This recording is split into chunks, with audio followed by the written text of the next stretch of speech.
Hello, it's me James and welcome back to another episode of Simply Survival. This is the series where I like to show you tips, tricks and tutorials, and of course I like to do this in complete survival. In today's video I'm going to be showing you the top 3 OP farms in survival Minecraft. Oh no. Oh, well, yeah. As I was saying, in today's video I'm going to be showing you the top 3 OP farms in survival Minecraft. Now, I'm going to find a way to get this donkey out of here. Lol. Right, here we go. Here we go. Let's go!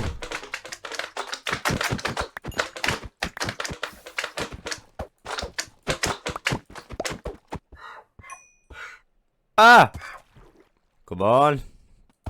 Well, I think it's stuck. With that being said, let's jump straight on into the video. Very recently, we've had a couple updates. One of them did include a hotfix, and I was super surprised to find out after the main update that the super OP kelp farm is very much still working.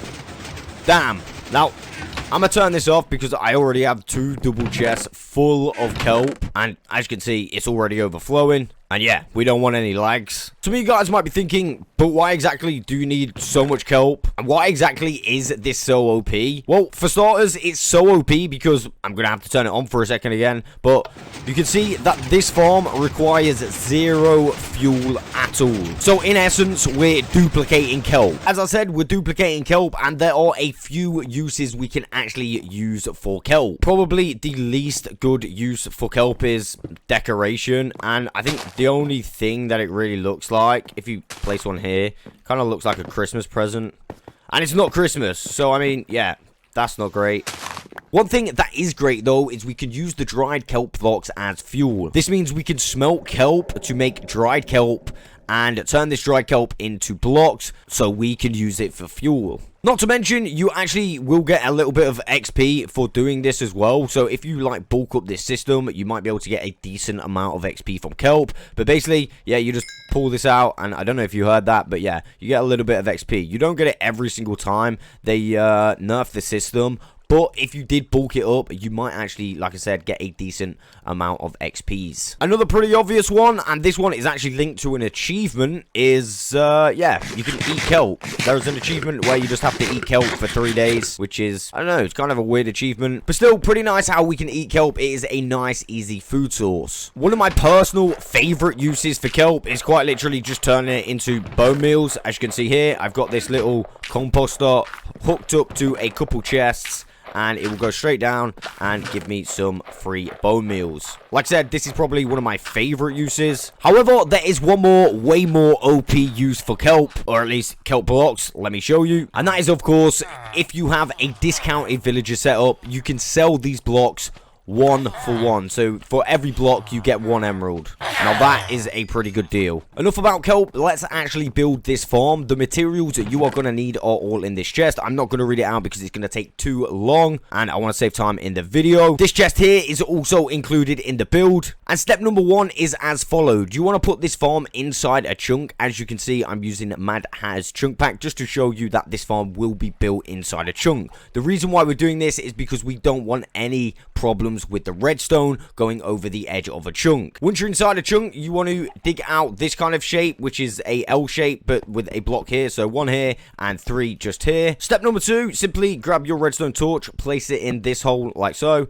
and a redstone dust just there. Let's get a couple of solid blocks and place 1 on top there and 1 on top of that redstone dust. Now let's grab our repeater and place it in the middle, and you can see that that will make a redstone clock. We can turn that clock off with a lever on the front of that block. After that, let's grab our sticky pistons, place 1 here and 1 here, grab our redstone dust again and power those sticky pistons. Now grab your sand, place a piece of sand here, a piece of sand here, and a piece of sand on each of the necks of the pistons. Now we can start to add our chests. Now of course you're going to want more than 1 double chest. You can do this after, but all I'm going to do is add 2 right now. So I've got this one just here. I'm going to add a couple hoppers into the back of that, and on top of those hoppers I'm going to go ahead and place another double chest, and then I'm going to place 4 hoppers in the back of this double chest just like so. At this point, let's stand on top of the hoppers and put a solid line of blocks all the way around this build, and now behind the sand 2 more solid blocks with our normal pistons on top. Let's go ahead and bring up our walls to align with our pistons. And leaving out the corners, let's go ahead and do the final layer. Very quickly, let's go around to the back of the build. Let's add 4 blocks just here in line with the pistons and 1 just here. Let's remove this block. Place a redstone torch on the bottom piston just here. Place a torch here and, of course, a torch here. Now, you may need a few hollow blocks just to get up there. So, I'm just going to use these and go like this. You simply want to grab your redstones and link up these blocks. So these pistons will activate. For what it's worth as well, you can remove these 2 blocks and use them as part of the build. And then that is everything around the backside done. We can simply go back like this and seal that in like that. If you want, you can also have a couple blocks here. It doesn't really matter. It's entirely up to you. For the last step, above the pistons, we're going to place a hopper here and a hopper here. These are required, weirdly enough. I do not know why. It just makes the kelp grow. It's something to do with the water. After I've placed the hoppers up there, I'm going to turn around, get my glass panes, and place one there and one there on the furthest out hoppers, like this. And then simply waterlog the hoppers. Of course, you will need to crouch to do so. Now feel free to put your kelp in, seal up the rest with your glass panes, and that, my friends, is farm complete. As you can see, we will have unlimited kelp. Of course, you can add a little item frame if you really want. Damn, we've already got half a stack, nearly a full stack of kelp, and it's been seconds. There we go, the super OP kelp farm. I hope this helps you out. Next on the list, I've gone for the super OP snow farm. Now, let me show you this thing in action to show you actually how OP it is. This thing is a smaller version of what you could actually build, but I'm just going to show you how to build this one. Now, a couple uses for this snow farm, or at least one really good use for snow that I found. It makes a really good white canvas for map art, as you can see here. It actually made a really nice background for the Simply Survival logo, as you can see. And if you want to know what this map looks like, well, it looks like this. Now, originally, I was actually using the white concrete, which is exactly the same color on the map. It doesn't make a difference. However, snow is way easier to acquire using the OP snow farm, and of course it's a lot cheaper than white concrete. As I was about to start to build this farm, it started raining. Of course. Here's the items that you will need to build this farm, or at least a small version of this farm. And yeah, I'll be back once it stops raining. Now the rain's gone. To build this one, it's actually really simple. You want to place a wall here like so. Then remove yourself a couple of blocks like that. Now right here, we're going to have our snow golem. So we're going to need our minecart just like this. But first of all, we need to remove that track. So you might need to dig one more down, and then you will be able to access the track. Let's throw a piston behind the minecart. At this point, let's throw a piece of redstone on top of the piston, a piece next to it, and bring a line all the way down, like so. And then make a little L shape like this.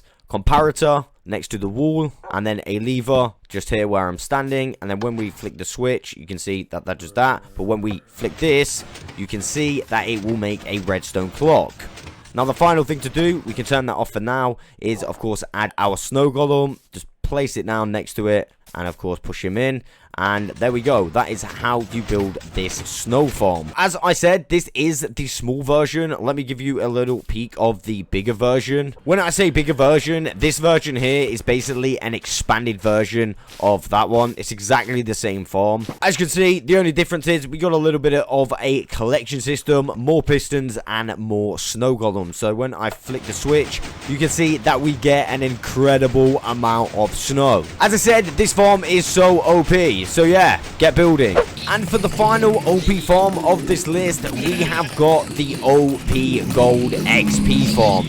This thing is still going strong in the latest update. For now, I'm going to turn this off because this could get incredibly loud. I'm going to let these things filter out using the trident killer. That is, of course, why I'm holding my looting free sword. But yeah, I'll be back as soon as these three are gone. A few things we get from this farm includes golden swords, and some of them are enchanted. So if we disenchant them using a grindstone, we get a little bit of XP. And then, of course, if we smelt them down, we will get ourselves some golden nuggets. nuggets. You also get golden nuggets from this farm. And of course, if you've got a bunch of golden nuggets, you can make yourself some golden ingots, which you also get from this farm if you use a trident killer. Another thing you get from this farm is rotten flesh, and I will show you the great use for this in a second. And the final thing you can get from this specific farm using a trident killer, if I turn this on and turn on my trident killer, I will actually be able to receive a little bit of XP. So what I'm going to do is I'll hold my axe up here,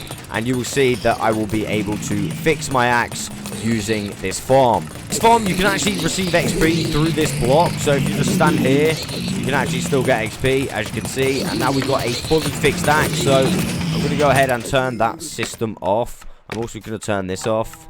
And yeah, you want to make sure that you don't accidentally leave this farm on, because this farm is so OP, it will lag out your world. Now, very quickly, let me show you what we can do with the rotten flesh. You might think there is literally no use for the rotten flesh, but believe me, this is actually one of the better uses. If you have clerk villagers set up in your trading station, you can quite literally sell the rotten flesh for emeralds.